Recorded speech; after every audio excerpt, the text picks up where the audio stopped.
안녕하십니까. 엑스텐 정규방송 시간입니다. 이제 새로운 한 주가 시작됩니다. 이번 주에는 FMC 미팅이 예정이 돼 있죠. 뚜껑을 열었을 때 시장이 어떻게 반응할지 대단히 궁금하고요. 저희들은 지난주부터 말씀드렸듯이 지금 수요일 전까지 좀 포지션을 좀 줄이겠다, 수익 실현을 좀 하겠다 하고 또 이제 새로운 종목도 신규로 진입하려고 합니다. 오늘 그래서 스윙 트레이딩 신규 종목 하나 말씀드릴 텐데요. PLTR이 아니고요. P로 시작하는 티커의 주식입니다. 오늘 설명 한번 들어보시고요. S&P 500보다 훨씬 우월한 ETF 하나 또 소개해 드리도록 하겠습니다. 이 ETF 굉장히 좋은 ETF입니다. 시작하겠습니다. 제가 오늘 이제 새로 진입하려는 종목이 하나 있습니다. 근데 그 종목은 제가 막 고민을 하다가 어떤 전략을 쓸까 하다가 이 영상을 보면서 이게 살아는 계시구나 생각하고는 영상 잠깐 보시죠. 보시는 팬분들에게는 이러한 문화가 조금 생소할 수 있어요. 그렇죠, 네. 지난 주말 또 스타 위주의 손흥민 선수가 있는 팀이 이제 시합을 한 겁니다. 시작하자마자 뭐 50초가 안 돼서 한 골을 넣었죠. 1분도 되지 않아서 무한가 선수 쪽으로 멋진 술패스가 배달이 됐고요. 무한가가 60 내지 않고 손흥민에게 완벽하게 어시스트를 수행합니다. 손흥민이 자신의 가치를 입증하는데 1분도 채 걸리지 않습니다. 자, 온사이드 상황이었습니다. 일단은 온사이드 선언됐고요. 자, 스몰리아코프군요. 죄송합니다. 부한가가 아니고 이제 왼쪽. 이로 인해서 손흥민은 미국에서 이제 메시하고 같이 어깨를 나란히 하는 선수로 발돋움했죠. 와, 메시 그러면 세계적으로 유명한 선수인데 그와 동급으로 치고 되고 있습니다. 손흥민은 대단합니다. 상대한 팀이 산호제에 있는 어스퀘이크라는 축구팀이에요. 근데 산호제는 옆에 이제 실리콘밸리도 있고 굉장히 큰 IT 기업들이 많이 있습니다. 근데 거기에 구장을요, 바로 페이팔이라는 회사가 이름을 빌려서 쓰고 있죠. 그러니까 2021년 그러니까 페이팔이 굉장히 잘 나갈 때요, 그거를 300억인가 주고 10년 동안 이 구장은 이제 페이팔 파크라고 이름을 줘서 이제 가져가겠다 해서 선전을 하기 위해서 지금 페이팔이라는 이제 이름을 가지고 여기 홈 구장이 이제 진행이 되고 있죠. 근데 여기가 18,000명밖에 수용을 못하는 아주 작은 구장이에요. 그래서 요번에 손흥민이 이제 온다 그러니 뭐 티켓이 어마어마하게 예약이 들어와서 할 수 없이 이 팀들이 구장을 더 큰 데로 옮겨서 시합을 했습니다. 바로 리바이스 스타디움인데요. 여기는 샌프란시스코 49어즈 풋볼팀이 사용하는 구장이에요. 이름은 청바지 회사 리바이스죠.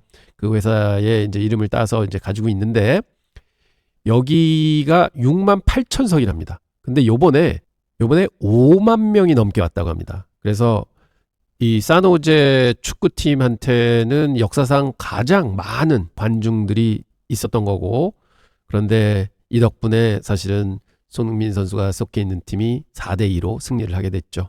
그래서 이걸 보면서 페이팔 고민했는데 이제 페이팔을 사라는 소린가 하는 생각도 좀 해봤습니다. 이 영상을 제가 보여드리는 이유가 손흥민이 그 찰칵 세리머니가 왜 했느냐 하고 물어보니 그 순간을 저장하고 싶어서 그게 나의 마지막 골이 될 수도 있으니까 하면서 이제 얘기를 합니다. 이런 걸 보면 제가 어제 지난 시간에 말씀드렸던 트레이딩 일지는 꼭 쓰시는 게 좋습니다. 본인이 했던 실수, 성공, 스토리가 그대로 담기는 겁니다. 하는 게 사실은 지금 손흥민 선수가 찰칵 세리머니의 의미, 즉 마지막 골을 내 인생의 골로 담고 싶다. 이게 똑같은 거죠. 그래서 이 영상을 한번 좀 봤습니다. 시장 좀 보고 이제 종목 들어가겠습니다. 8월 1일부터 맥세븐의 움직임입니다. 보면 8월 1일서부터 이제 뒤쳐져 있는 것들이 좀 올라갈 것 같습니다. 예상을 했었고 그게 지금 한 달 반 동안 그대로 구현이 되고 있습니다. 테슬라가 지금 28.4% 가장 많이 올라 있고요. 구글이 그 다음을 기록하고 있고 25%입니다. 애플이 12%나 올라와 있고, 그다음에 지수가 한 3%대 지금 올라 있어요. 그런 반면에 엔비디아가 약간 마이너스, 메타도 마이너스 2%, 아마존도 마이너스 2%, 마이크로소프트도 마이너스 4%를 기록하고 있습니다. 그러니까 한 달 말 동안에 그동안에 많이 올랐던 종목들이 지금 하나도 못 오르고 있는 셈이고요. 그 다음에 그동안 굉장히 저조했던 이 세 개의 주식들이 제일 많이 올랐다. 그러니까 이게 분명한 거는 뭐냐면은 한 6개월이 지나고 난 다음엔 항상 주식을 투자하시는 분들은 뭐 종목 로테이션, 특히 이제 액티브 매니저들이 그런 걸 많이 합니다. 그래서 이제 그런 상황이 나타나지 않는가 보고요. 그다음에 최근에 제가 좀 개별 종목들로 많이 이제 관심을 가지는 이유는 또 이러한 데입니다. 지금까지 시장은 꽤 올라왔는데 어느 정도 올라왔냐면 맥세문 기준으로요. 뭐 연초 대비해서 엔비디아 32%, 메타 29%, 구글 27%, 마이크로소프트 21%, 지수는 14%, 11% 올라와 있습니다. 아마존 3%, 테슬라, 애플 마이너스. 그래서 아직도 테슬라와 애플은 마이너스입니다. 그러면 이 정도 높이 있는 수익률을 더 따라잡을 것 같고요. 그다음에 개별 종목들이 이렇게 아래에 있는 종목들이 꽤 많습니다. 그래서 그런 것들도 연말이 가면 갈수록 저 위로 향해서 수익률을 따라잡지 않겠느냐, 그 지수는 적어도 따라잡아야 되지 않느냐 하는 관점에서 보면 많이 오른 주식보다도 상승 탄력은 개별 주식 쪽에 더 있을 수도 있다. 이런 생각을 좀 가져봅니다. 그래서 제가 이제 스윙 트레이딩을 이제 시작합니다 하고 말씀드렸던 것도 지금 개별 종목을 좀 공격적으로 이것저것 갈아타면서 수익 내고 물론 로스커트 당하겠죠. 근데 그게 일부입니다. 그래서 좀 높은 수익률을 추구해 봐야 되겠다 하는 생각을 가지고 있습니다. 그리고 저희 포트도 지난 금요일 날 드디어 지수를 앞섰습니다. 어제 좀 많이 올라왔고요. 좀 지금 현재는 현금 30% 정도 가지고 있습니다. 주식 좀 팔았고요. 오늘도 좀 이제 팔 겁니다. 그래서 이제 요 수익률은 좀 앞으로 좀 더 가야 되겠다. 그래서 이제 개별 종목들 산 것들 좀 올라오기 시작하면 또 한번 약진하지 않을까 이렇게 보고 있습니다. 현재는 지수 대비해서 1.1% 앞서고 있습니다. 페이팔 말씀드리도록 하겠습니다. 이제 스윙 트레이딩 개념으로 해서 이제 진입을 합니다 하는 말씀 드리고요. 지금 보면 그저께 큰 이제 장대 양봉이 났습니다. 그래서 이제 저점을 깨나 했는데 그걸 그대로 받아서 올렸고요. 금요일 날은 좀 이제 소강 상태로 끝났지만 그저께 목요일 날 거래가 많이 실려서 참 괜찮은데 이 정도면은 계속 바닥을 지지해주고 있는데 이제 들어갈 시점이 아닌가 했는데 저는 이제 71불 돌파 매매를 말씀을 드렸었잖아요. 근데 그것보다도 지금 현재 페이팔 한 번 더 쭉 검토를 해봤더니 이제는 이 정도 가격에서는 좀 로스컷을 정해놓고 들어가도 충분히 저점 매수 기회가 되지 않았는가 이렇게 판단을 해봅니다. 그리고 제가 보는 다른 지표 분석을 해보더라도 지금 현재 기술적으로는 대행장이 눌려 있는 상황이에요.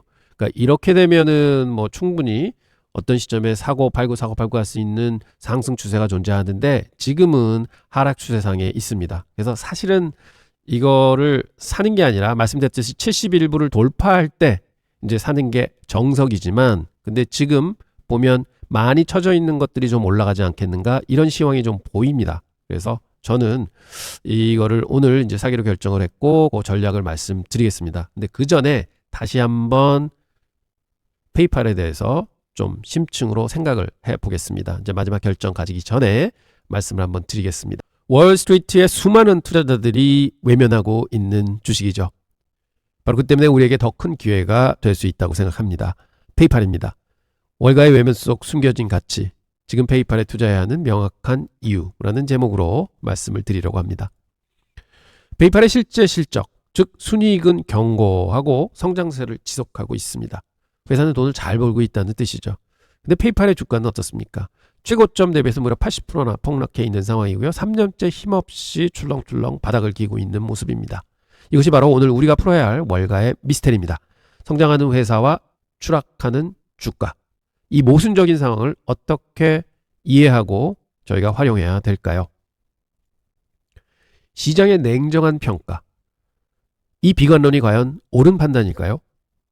아니면 우리 모두가 시장의 집단적인 공포 속에서 10년에 한 번 찾아올까 말까 한 거대한 투자 기회를 그저 지켜만 보고 있어야 할까요?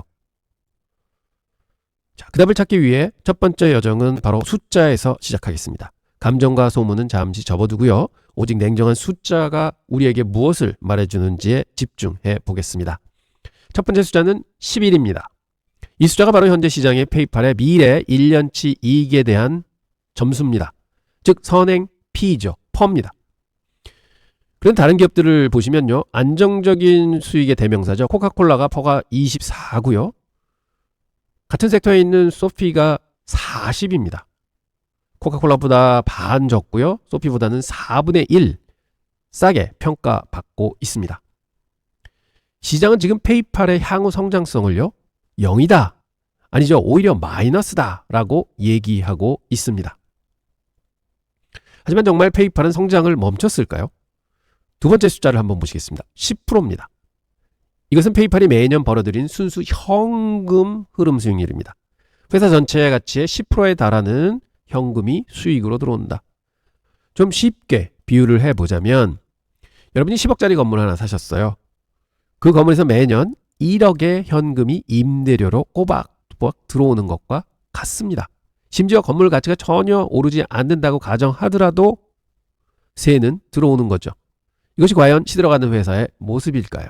세 번째 증거는 시장이 애써 외면하고 있는 페이팔의 실제 성장 엔진들입니다. 매년 보시는 것처럼 선구매 후 결제, 즉 Buy Now, Pay Later라는 게 이제 이 페이먼트 시스템이죠, 서비스죠. 매년 20%가 넘게 성장하고 있습니다. 그다음에 젊은 층을 사로잡은 벤모라는 게 있는데요. 이게 무려 45%라는 폭발적인 성장세를 시작했습니다. 숫자는 거짓말을 하지 않습니다. 페이팔은 지금 이 순간에도 성장을 하고 있습니다. 자, 지금까지 우리는 숫자를 통해 시장의 평가가 얼마나 현실과 왜곡되어 있는지 확인했습니다. 이제 이 격차를 메우고 주가를 끌어올릴 새로운 이야기가 어떤 것이 있는지 한번 살펴보겠습니다. 그에게 첫 번째는 바로 새로운 리더십입니다. 워렌 버핏도 항상 경영진이 매우 중요하다 이런 얘기를 귀가 따갑도록 얘기를 하고 있죠. 세계적인 소프트웨어 기업인 인투이트의 CPO로 일하던 알렉스 크리스를 CEO로 영입합니다. 이 사람은 소상공인 사업을 성공적으로 이끈 장본인입니다. 그의 비전은 페이팔을 단순히 돈을 주고받는 결제 회사를 넘어서 사업의 모든 과정을 돕는 커머스 플랫폼으로 진화시키는 것입니다. 커머스 플랫폼 하면 누가 생각나시죠? 아마존입니다. 이것은 페이팔의 체질을 완전히 바꾸는 위대한 전환의 시작인 것입니다. 여러분, 플랫폼이라는 단어가 나왔습니다. 두 번째 열쇠는 더 이상 말이 아닌 행동으로 증명되고 있는 혁신입니다.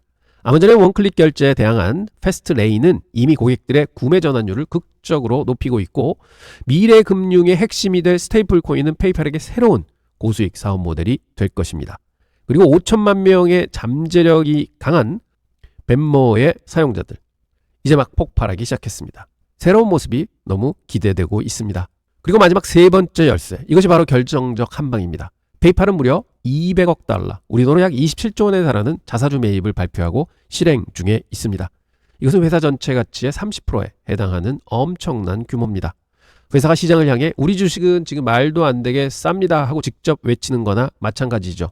강력한 자신감의 표현입니다. 그리고 이는 기존 주주들의 지분 가치를 자동적으로 30%나 높여주는 마법과 같은 효과를 가져올 것입니다. 여러분, 한국에서도 삼성전자가 자사주 매입 시작하고는 주가가 거기서 저점을 찍고 쭉 올라온 거 기억나시죠? 거기가 턴어라운드 포인트였습니다. 자, 페이팔 배당은 하지 않지만 지속적으로 자사주 취득을 하고 있습니다. 이게 일단 바닥을 받쳐주는 원동력이 아닌가 이렇게 생각해 봅니다. 결론을 말씀드리자면 오늘 우리가 본 것은 결국 냉정한 숫자와 뜨거운 이야기의 만남이었습니다. 왼쪽의 숫자는 페이팔이 매년 10%가 넘는 현금을 벌어들인다. 알짜 기업이다 하는 것을 증명을 했고요. 그리고 성장하는 기업이다 하는 걸 증명을 했고, 오른쪽의 이야기는 새로운 리더십과 혁신, 이제 거인의 재도약이 시작됐음을 보여주는 것입니다. 이 두 가지가 만났을 때 어떤 시너지가 폭발할 수 있을까요? 역사는 우리에게 중요한 교훈을 줍니다. 역사는 반복된다. 과거 구글의 모습을 보면 지금의 페이팔처럼 순이익은 성장하는데 주가는 한동안 제자리를 막 맴돌았습니다. 하지만 결과는 어땠습니까? 저희도 포트에 구글을 많이 담고 있지만 결국 역사적 고점 경신을 했습니다. 구글 주가는 순이익이라는 본질 가치를 무섭게 따라잡으며 폭등했습니다. 그래서 결론은 단기적으로 주가는 감정의 영향을 받을 수 있지만, 수급의 영향을 받을 수 있지만 장기적으로는 결국 가치의 저울로 돌아오게 되어 있다라는 것입니다. 여러분, 어떤 선택을 하시겠습니까? 시장의 집단적인 공포와 비관론을 따르시겠습니까? 아니면 오늘 우리가 함께 확인한 숫자와 이야기가 증명하는 기회를 잡으시겠습니까? 어떠한 현명한 투자자는 후자를 선택을 했습니다. 12월 연속 페이팔 주식을 계속해서 사 모으고 있습니다. 그분의 눈에는 공포가 아닌 확신이 보였기 때문에 그렇게 할 수 있었겠죠. 여러분, 저는 이제 스윙 트레이딩을 시작합니다. 페이팔이 이제 첫 번째 스윙 트레이딩 종목이 되고 전체 계좌 자산의 2% 손실을 감수하고 페이팔의 큰 여정을 한번 하려고 합니다. 저희 기본 계획은 이렇습니다. 1차적으로 분할 진입을 전체 자산 10% 진입합니다. 며칠간 시장을 보면 나누어서 하면서요. 전체 자산의 10% 진입합니다. 그리고 진입 평단에서 향후 주가가 12%가 넘게 떨어지기 시작한다. 그러면 거기서 분할 매수해서 10%를 추가 매수합니다. 그렇게 되면 전체 자산의 20%가 진입이 되는 셈입니다. 그러면 거기서 그 20%에 대한 평단에서 만약 10%가 하락을 한다. 거기서 과감하게 손절매를 합니다. 그렇게 되면 총 자산의 2%의 리스크를 쥐고 페이팔을 지켜보게 되는 것입니다. 저는 충분히 페이팔은 계좌 자산의 2%를 베팅할 만한 가치가 있는 회사라고 생각합니다. 여러분도 고민 한번 해보시기 바랍니다. 그리고 본 내용은 투자를 권하는 것이 아니며 모든 투자의 최종 결정과 책임은 투자자 본인에게 있음을 다시 한번 알려드립니다. 감사합니다. 그리고 ETF 종목 추가로 말씀 한번 드리겠습니다. S&P 500을 압도한 괴물 ETF라고 하죠. SPMO 아마 많이 들어보셨을 겁니다. 혹시 상승장에서도 시장을 이기고 하락장에서도 시장보다 덜 떨어지는 마치 꿈의 ETF 같은 존재죠. 오늘 소개해드릴 인베스코 S&P 500 모멘텀 ETF입니다. 티커명은 SPMO입니다. 지금부터 이 ETF가 정말로 우리에게 강력한 성장 엔진이 될 수 있을지 함께 바라보도록 하겠습니다. 그렇다면 왜 SPMO가 유니콘이라고 불리는지 보겠습니다. 그 압도적인 성과부터 한번 살펴보시죠. 첫째, 이 ETF는 2015년에 출시가 됐습니다. 그리고 연평균 수익률 18.5라는 아주 높은 수익을 올렸고요. 지난 5년간 누적 수익률은 무려 130%가 됩니다. 같은 기간 S&P 500보다도 훨씬 더 잘했죠. S&P 500은 84%가 올라왔는데 말이죠. 하지만 SPM의 진짜 가치는 바로 이 하락장의 방어력에 있습니다. 18년도에는 S&P 500이 4.5% 빠졌을 때 SPM은 0.9%가 빠졌고요. 22년도 장 많이 빠졌죠. 그때 S&P 500 지수 18% 빠졌는데 SPM은 10.46밖에는 안 빠졌었습니다.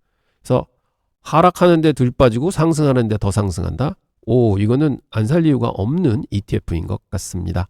시작 시점부터 한번 그래프 비교해보면요. 이게 SPM입니다. 2024년도서부터 훨씬 더 간격이 벌어졌습니다. 이게 이제 부라고 S&P 500 ETF죠.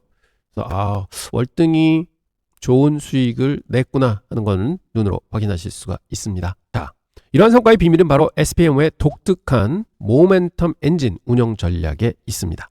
이 전략은 잘 나가는 놈이 계속 잘 나간다는 원리에 기반한 체계적인 투자 방식입니다.